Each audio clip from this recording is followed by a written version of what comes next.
और कोई बात नहीं करेगा, ठीक ना। कल हम लोग ये पढ़ लिए थे क्या, forms of sentence, subject and predicate के बारे में हम बता चुके थे। अब क्या है, वर्ब, ऑब्जेक्ट और कॉम्प्लीमेंट, और ये पहले ही बता चुके हैं और कल भी बताए थे। क्या है, forms of verb.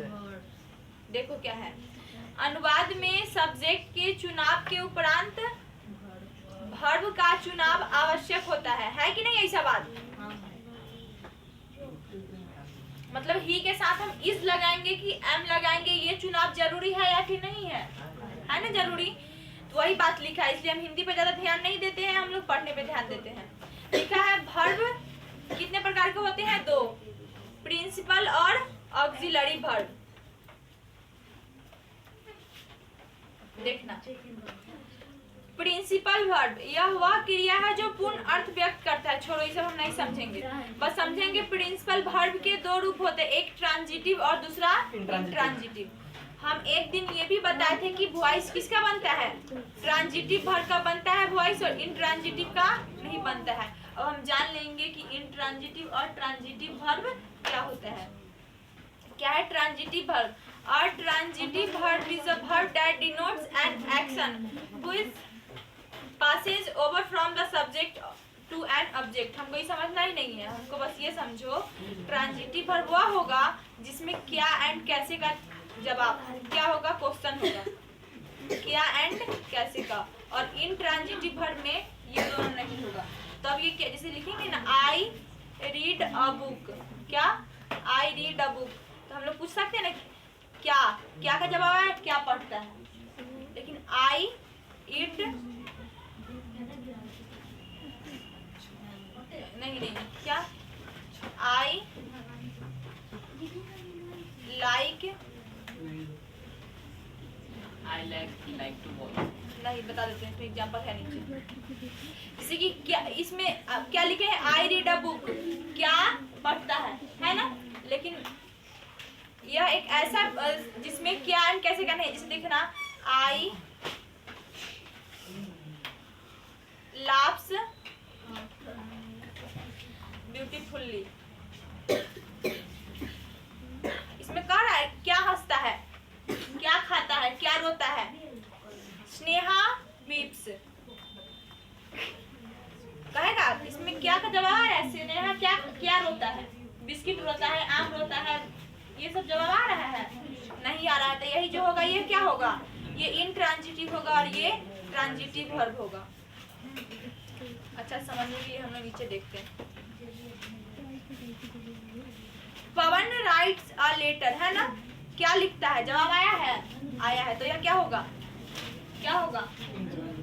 Transitive.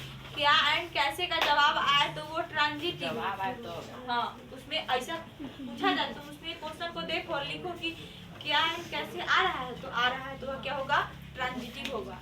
Angel आम खाती है, एंजल ईट्स अ मैंगो, क्या खाती है, आया जवाब, आया तो यह क्या होगा, ट्रांजिटिव। ये जो वर्ब होगा ये ट्रांजिटिव होगा। प्रियंका रीड्स अ बुक, क्या लिखती है, क्या पढ़ती है, ठीक, ये सब क्या होगा, ट्रांजिटिव। पहले वाक्य में ये सब छोड़ो, अब है इंट्रांजिटिव। रोहित सो गया, रोहित स्लेप्ट, क्या रोहित क्या सो गया, ऐसा पूछता है, रोहित क्या सो गया, बिस्किट सो गया, आम सो गया, चॉकलेट सो गया, ऐसा कुछ वो पूछता है नहीं ना। तो यह जो वर्ब होगा यह क्या होगा, इंट्रांजिटिव। तुम लोगों को हम देंगे 10 सेंटेंस और वो सेंटेंस में ट्रांजिटिव वर्ब और इंट्रांजिटिव वर्ब क्या करके लाना है, ढूंढ के लाना है। सिमरन लाफ्स, क्या हंसती है, ऐसा कुछ हो रहा है नहीं। एंगल क्राई, क्या रोती है, नहीं ना, बस रोती है, इसे हमको मतलब नहीं क्या रोती है। तो हम जान लिए ट्रांजिटिव और इंट्रांजिटिव वर्ब। अब हम जानेंगे वाक्य में वर्ब दो प्रकार के होते हैं, एक होता है फाइनाइट वर्ब, एक होता है नॉन फाइनाइट वर्ब। देखना नीचे, यदि वाक्य if there is only one verb in a simple sentence it will be finite, ऐसा कुछ नहीं होता है। ये मतलब कि इसमें कम लिखा गया है जो इसको हम नहीं समझ सकते हैं।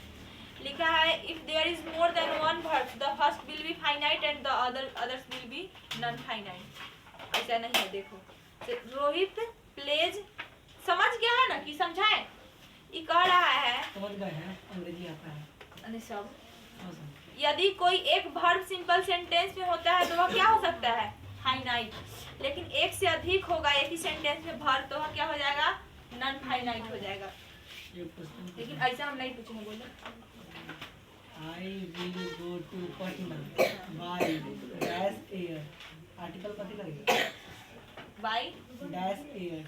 एयर, AIR, हवा, हवा ए लगेगा, एन लगेगा। एयर मतलब कहने का मतलब है वो जहाज से एन लगेगा। तो हेलीकॉप्टर हो सकता है। हाँ। हेलीकॉप्टर में फिर ए लगेगा। तो यहाँ पे तुम एयर लिखेगा ना, तो एन में लगेगा, होगा वो बात अलग है। तो लगेगा? एन लगेगा। हवा को गिन सकते। हाँ? हवा को गिन सकते। एयर मतलब एयरप्लेन भी होता है। लिख सकते हैं। हाँ। ये क्वेश्चन तुम सेंटेंस है इस हम गधा को क्या बोलते हैं? स्टूपिड को गधा बोल सकते हैं ना? गधा गधा होता है लेकिन स्टूपिड लिखते हैं, क्यों लिखते हैं? सेंस दे रहा है वो। ये क्वेश्चन 1 में विचलित कर रहा था। लिख सकते हैं एयर मतलब एरोप्लेन भी होता है।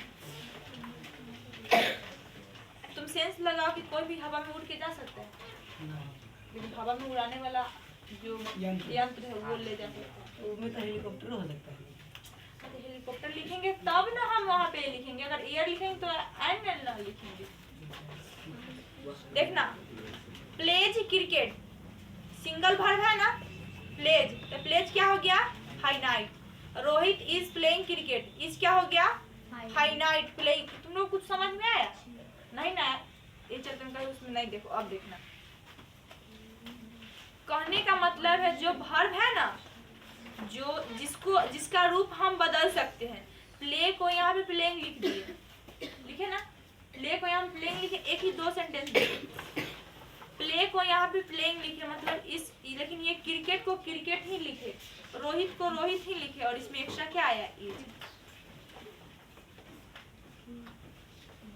तो जब ये वर्ब, जो वर्ब आगे बदल जा रहा है, अपना रूप बदल ले रहा है, वह क्या होगा? वह नॉन फाइनाइट होगा। कैसे इसमें समझाया है? जो मतलब कि जो फाइनाइट मतलब क्या होता है? निश्चित, जो अपना रूप नहीं बदले वह क्या होगा? फाइनाइट होगा। जो अपना रूप बार बार बदलते रहेगा वह क्या होगा? नॉन फाइनाइट होगा। इसलिए यहाँ पे प्लेस था लेकिन यहाँ पे प्लेइंग हो गया है। लेकिन ये क्रिकेट को कहेंगे तो यह क्या होगा? ये कुछ नहीं होगा। क्यों नहीं होगा? क्योंकि वर्ब की श्रेणी में नहीं आता है, इसमें नहीं आता। देखो कुछ बुक है बताता? नहीं ठीक है, यहाँ पे समझते हैं। हम लिखते हैं जैसे, देखना, राधा गोज टू पटना। कही है राधा कुमारी, कही है Radha is going to Patna. Going. बताओ किसका रूप बदला और किसका रह गया? इस गोज का रूप क्या ठीक है? अरे हो जाता है, कंप्यूटर खराब हो गया, लैपटॉप पे पेंसिल खराब है, ऊपर सही है। तो ये इसका रूप बदल गया ना, जिसका रूप बदल जा रहा है वह क्या हो जाएगा? नॉन फाइनाइट होगा, और जिसका रूप नहीं बदलेगा फाइनाइट हो जाएगा। इतना बात समझ गई ना? तो Radha is going to Patna में पहला इज जो है वो फाइनाइट हो जाएगा और गोइंग हो जाएगा नॉन फाइनाइट। एकदम समझदार, गुड है।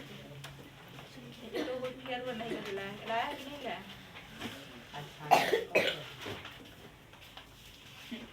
नहीं था।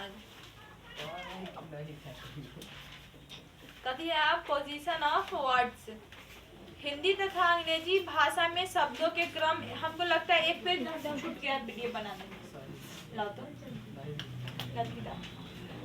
मैंने साथ नहीं याद है, हम ही को बनाना होता है सारा पीडीएफ। कंपटीशन में बनाना तो वही बना रहे हैं। कोई बुक लाया है? हाँ लाओ तो।